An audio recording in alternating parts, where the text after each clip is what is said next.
My name is Grant Davis and I'm here today to answer the Cockney Cabbies 10 questions on me and London. Let's go.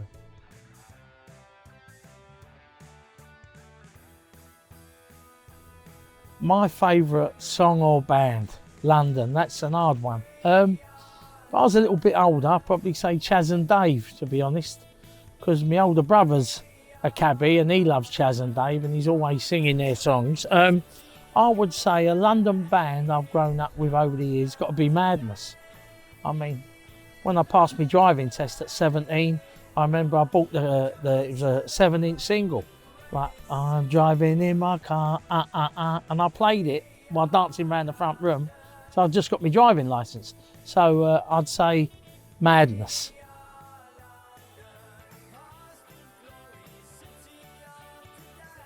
Wow. My favourite film or London TV series, again, they're quite hard questions, Jamie. You got me a bit worried here, because if I was going to say my best film, if it was a separate category, my favourite film, Bob Hoskins, right? But my favourite TV series, without a shadow of a doubt, it's got to be Fools and Horses. It's got to be.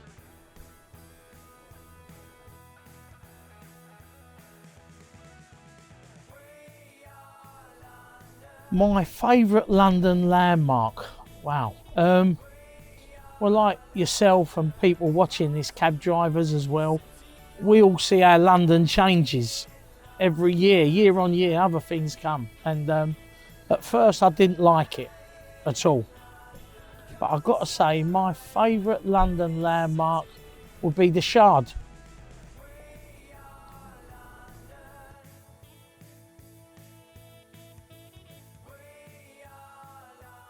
These are good, these. I like this. Again, you've only got to look at my waistline to see that I probably know a few cabs. Before the pandemic, I would say, hand on heart, it's got to be Frank's Cafe on Southwark Street.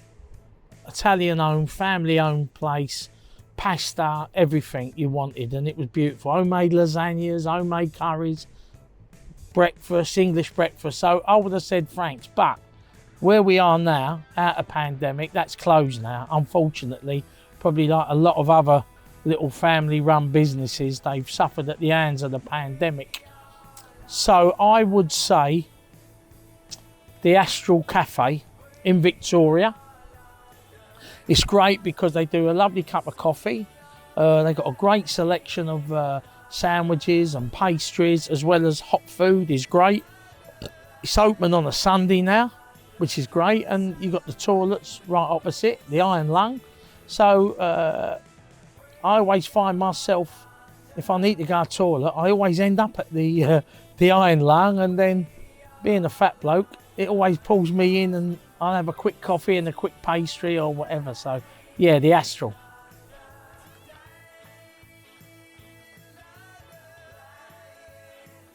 My favourite London pub or bar? Right, well, to be honest, that's probably going to be the easiest one, because as I drive every day working, there's not a lot of opportunities I'll get to go and have a beer, because, you know, we all don't drink and drive. So I would say long term and to this day, the Lord Clyde, which is just behind Marshalsea Road, just as Marshalsea Road goes right into Southwark Bridge Road. There's a little alleyway and it's called the Lord Clyde, and it's like an old school pub. Lovely old landlady, proper beers, fire going on, little tables, thick carpet on the floor, and it's just warm, it's comforting, nice people, and it's sort of everything that you would want from a pub, I guess. Yeah, I know I do. So yeah, the Lord Clyde in the Borough.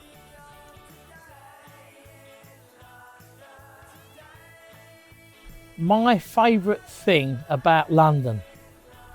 Right, I thought about this, and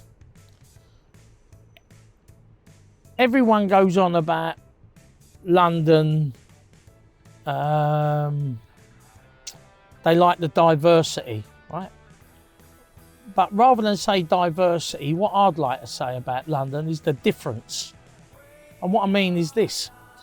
You, as cab drivers, we drive around London and we see the difference in areas. I'm not talking about the diversity. If you was in Whitechapel with the Bangladeshis and then you went up to Stamford Hill and you see all the Jewish population up there. I'm not talking about that.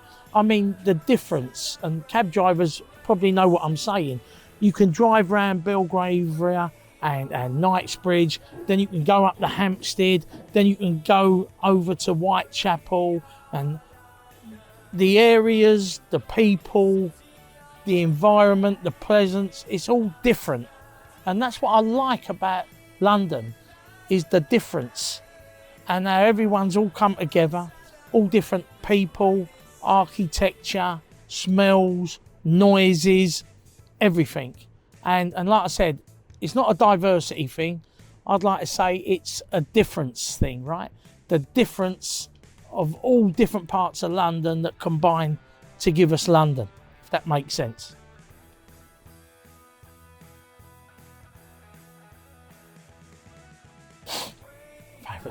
Had in the back of my cab. That's a bit fruity. No, the one person, I've had loads of celebrities over the years, as every cab driver would always say, you know, I picked him up, guess who I had in the back of my cab?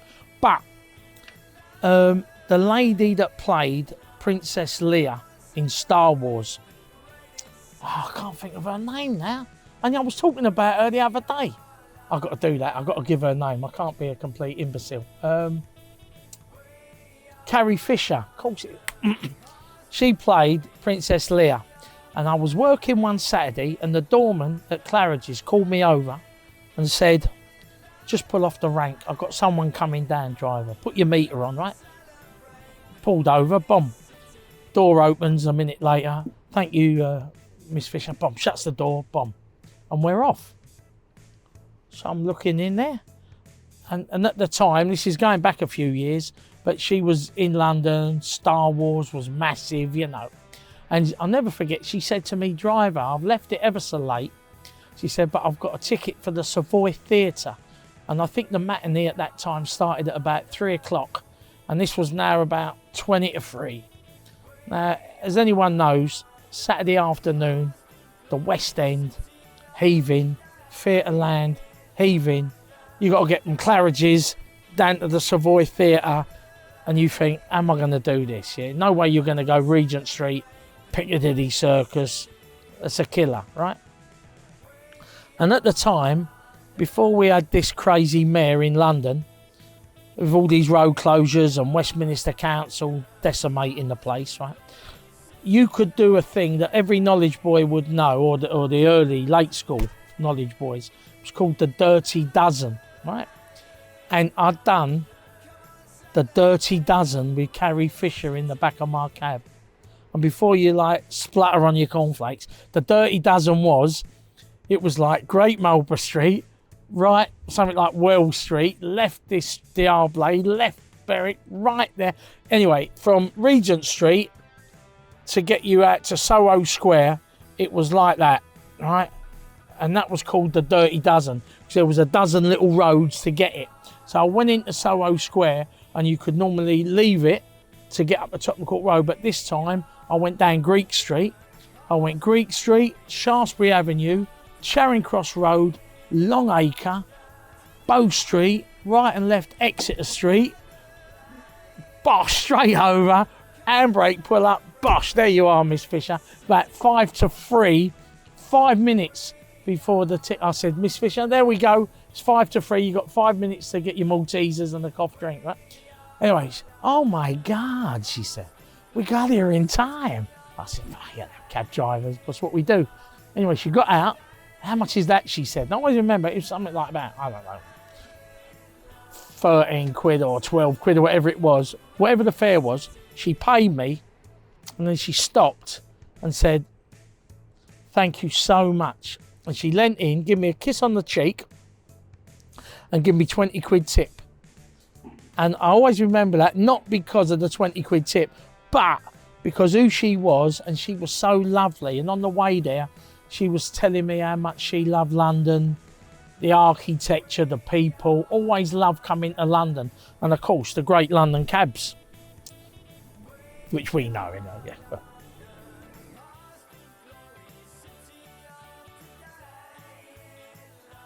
My favourite view. Blimey, that's a hard one.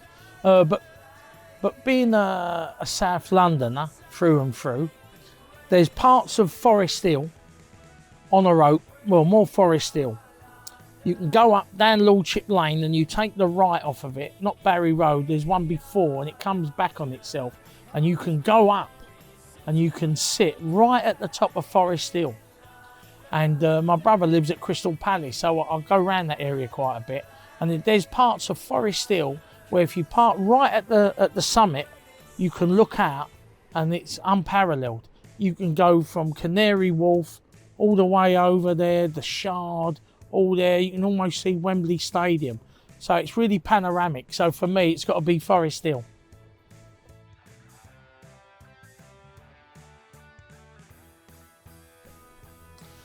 My favourite fictional character of London, well, I was thinking there was a couple, right? One of them was Fagin out of Oliver Twist, because I think he's a bit of a wheeler dealer, you know, avoiding the law, ducking and diving. But then I thought, if you think of all those characters, ducking and diving, you know, trying to have it over, you come to Del Boy, don't you? That's him. Del Boy is, and he's from South London, good South London boy. And I know growing up, you do hear people talk like that, who duck and dive. And so for me, my favourite fictional Londoner, without a shadow of a doubt, has got to be Del Boy.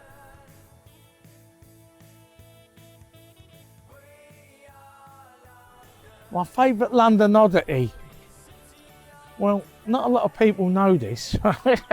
No, but growing up as I did, born and growing up in Kennington, South London, as you go along Kennington Park Road, as you come up towards the Oval, where you can do the right for the cricket, you've got some council estates, right? And when you drive along them council estates, they got like railings, but normal railings will be like that, right?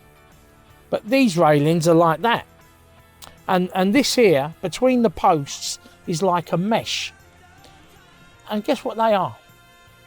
They were stretchers that was used in World War II out in the field. And when they come back, they flipped them up, put them between posts, and they're still there to this day. So World War II stretchers are used as a fence on council houses, council estate in Kennington.